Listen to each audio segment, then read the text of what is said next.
Diablo III. Why are you so hard to love? Campaign was boring.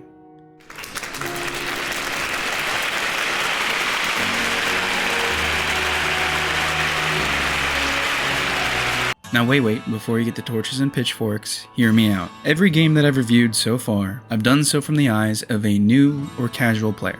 Most of these games that I review, I've honestly never played before. So I want to make sure you understand that my perspective is that of a new player. This review especially, I'm going to focus on how the game presents itself to new players. And in my opinion, Diablo 3 as it is right now in 2022 is just not that good for new players. I've tried playing before, back in 2018 I think, but I didn't get very far back then. I don't remember much about my demon hunter, but I do remember this little pet guy. He is my favorite part about Diablo 3 so far. Welcome ladies and gentlemen to A Casual Review, a series where I test and review popular games so you can decide if you want to try them out. In this video we'll be looking at Diablo 3, and I've kind of already gave away my opinion that I didn't really enjoy my playthrough. There's one big reason why I didn't enjoy it, so I may as well get into that now. We'll start with negatives, and then I'll end the review with what I like about the game. Before we begin, I want to thank you for watching. Make sure to leave a like on the video and subscribe for more content if you feel so inclined. I appreciate your support. Long story short, I can see why Diablo 3 was probably popular back when it came out in 2012. It took the formula of Diablo 2, a beloved installment in the Diablo franchise, and tried to build on it. And the formula is still there, it's just hidden. Even more so now that we're in season 26, and you can easily tell that the Diablo team stopped updating certain things like making the campaign relevant. And that's where my main problems come in. When you first start off your playthrough, you're given the choice to play through the campaign or play through the adventure mode, which allows you to level using repeatable quests and bounties around the map. I'm not sure if I'm given this option because I played once a long time ago, but I'm glad players are given the option at all. If you are a new player, most likely you're going to choose the campaign. It's your first time playing, you're going to want some sort of direction or at least understand the story and play through the game as it was intended. If you happen to think that way, you choose a campaign and are defaulted into normal difficulty. You immediately get into the game and it's pretty awesome. The signature Blizzard graphics are there, the ambience and music is absolutely on point, and almost every character voice line is voice acted by an actual professional. You can tell that the production value of Diablo 3 is extremely high quality. Now story-wise, you're called to this land because you saw something crash to the earth, and your character has some sort of goal to accomplish with it. Every class has its own motivation, roughly tying in with the main story of the campaign. The story of the campaign is roughly a journey to quell the demonic uprisings of the land, which ends in a battle with the titular Diablo, and then the Reaper for the Reaper of Souls expansion.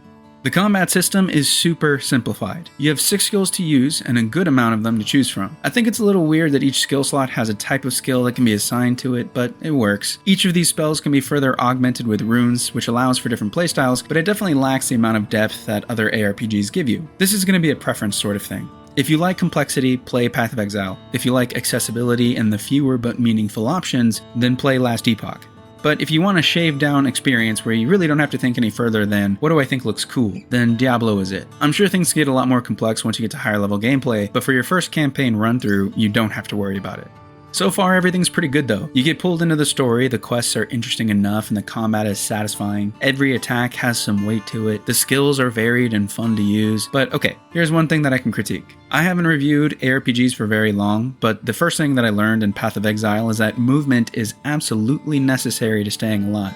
I immediately realized that Diablo 3 doesn't have an option to bind your left click to move. They have a key combination to force a move on click, but obviously with how much you move in combat, that's just not a realistic solution.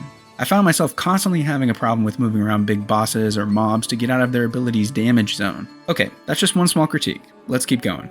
The gear is simple, with stats that are relatively easy to understand. Every class has one main stat, and then a couple that you can play around with based on what type of gameplay you're going for. For example, as a Crusader, my main stat was Strength, but because I wanted to be a bit more tanky, I also looked out for life regeneration and vitality for more overall health. But okay, here's one more critique. Gear seems to not have much variation in the stats. I like that some gear is unique and the models make your character look incredibly different depending on which piece you have equipped, but the stats themselves are very simple. And it seems like any gear that my Crusader would wear almost always has some variation of the stats I need. So when the increasing amount of gear pops out of the enemies I kill, it's never a question of what's my build, but more so, hey, are those percentages green? Yes okay, I'll wear it. The only caveat to this is that the uniques you find have a single legendary property to them, some of which are completely game-breaking. As a Crusader, I got this shield that increases one of my skill's damage by 250% for the first 3 enemies it hits. I never upgraded my shield after that. Look at this gameplay. What reason would I have to upgrade?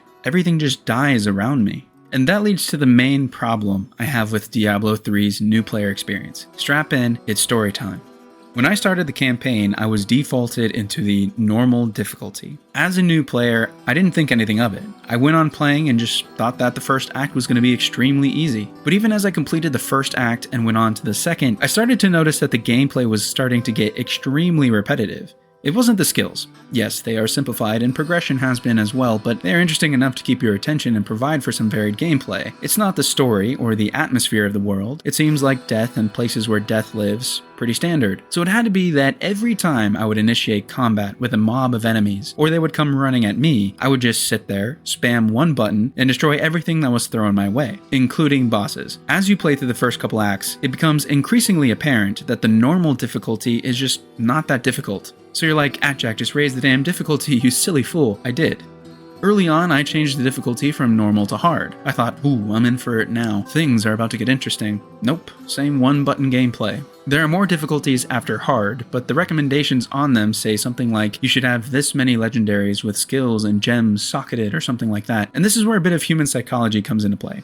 When I started the game, normal difficulty was sold to me as the Diablo 3 baseline experience. When I literally started to fall asleep during combat, I upped the difficulty to hard, thinking, okay, hard should be, what's the word for it? Hard. But it wasn't. So then I look at the next difficulty up, and it starts telling me that if I want a challenge, I should raise the difficulty and get these awesome XP boosts. But beware, this difficulty is for people who know what they're doing, and if you don't, watch out. So I immediately get a little scared of raising the difficulty. I don't know what the fuck I'm doing. I'm just clicking one button and upgrading gear that shows that lovely green color on the percentages. Maybe I should just stay on hard and hope the game gets more difficult at my pace.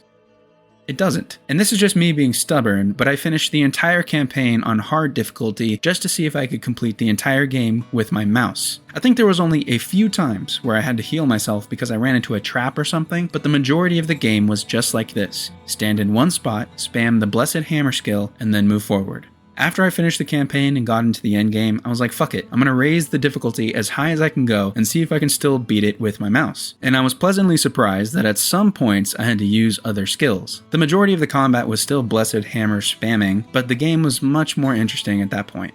But my story doesn't stop there. Because then I got a little frustrated because I was like, man, imagine if the entire campaign had this sort of difficulty to force players to focus on learning the gameplay and what your skills do and how gear works. So I created a new character, a monk this time, and started the campaign at the highest difficulty, Torment. I went into the first act and I was indeed tormented. I was destroyed by every mob. I didn't have any skills to save myself, and now I was frustrated in the completely opposite way. I didn't have any way to overcome the difficulty level I was at. It's almost as if the game expected me to have my gear and all my skills as a requirement to be at this difficulty level, which at that point, I realized why they have those gear and skill descriptions on the difficulty cards. However, I did not think that they were hard requirements. I thought they were suggestions. So it makes me think that the game almost requires you to keep track of difficulty as almost another mechanic to the game. Like, okay, once you reach this threshold, you, the player, are going to manually update the difficulty to keep the game interesting, and I did not like that. The campaign at normal difficulty, what the game says is the baseline experience, is so underwhelming that I was literally falling asleep, but the game at Torment, the highest difficulty, is so hard that you need to meet a certain power threshold to be able to even have a chance to beat it.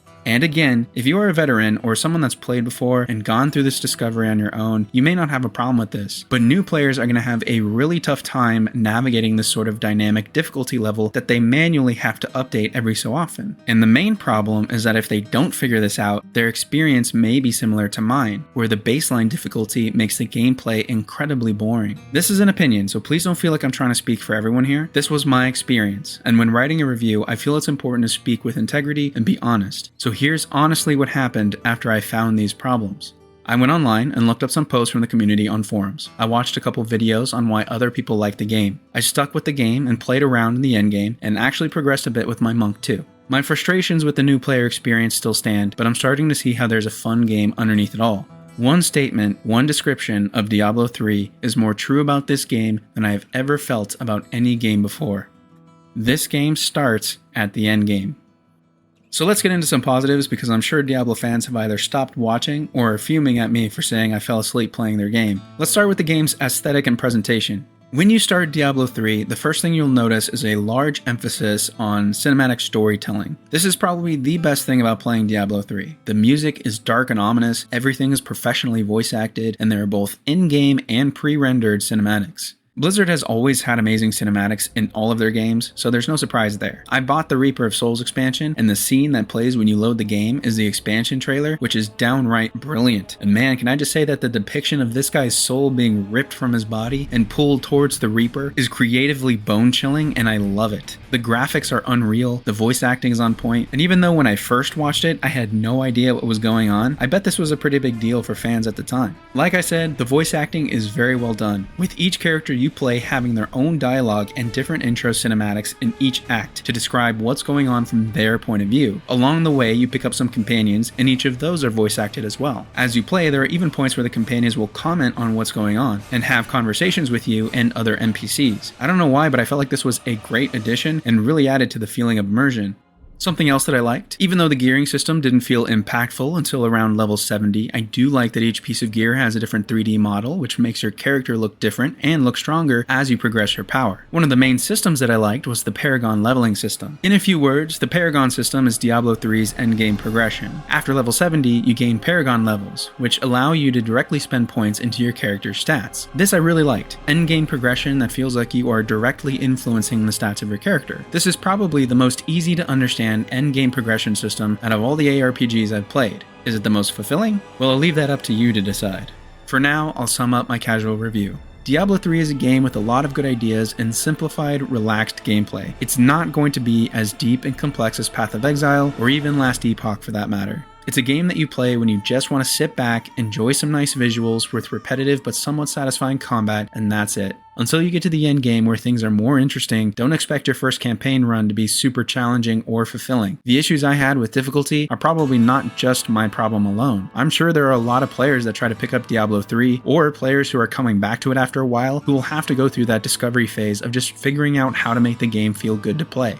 Looking at the game through a new player's eyes, it's kind of hard to say if this is a good game for them, because if you figure out how to navigate the difficulties and get past the campaign, the end game is kind of perfect for new players. All the mechanics have been simplified, all the progression systems are extremely easy to understand, and you just sort of kill demons. I personally just haven't seen where the game goes next, so I can't exactly say what you're building up to in the end game. Are there endgame bosses? Just harder and harder Nephilim rifts? I may need to play a bit longer to know that. But I will say that just because the systems are great for new players doesn't mean that simple repetitive gameplay is all they're going to want. There needs to be enough depth to keep their attention, and that's something I personally haven't found yet. My experience with trying to find a good balance of difficulty, of not finding any meaning in the gear progression or leveling, basically my experience with the early gameplay, down to a lack of click to move, Diablo 3 lost me, and I don't think I'll be playing again while there are so many other options of games to play. There might be an amazing endgame, and I want current players of Diablo to know that I really don't mean to say that the game is just flat out bad. I've said this before in my other reviews, that I play the game as it's presented to me. It may be that I haven't played long enough to understand certain parts of the game that make it so good. I think in my experience, unfortunately, the game just didn't hold my attention long enough for me to get to whatever that good part is. But please let me know what you think.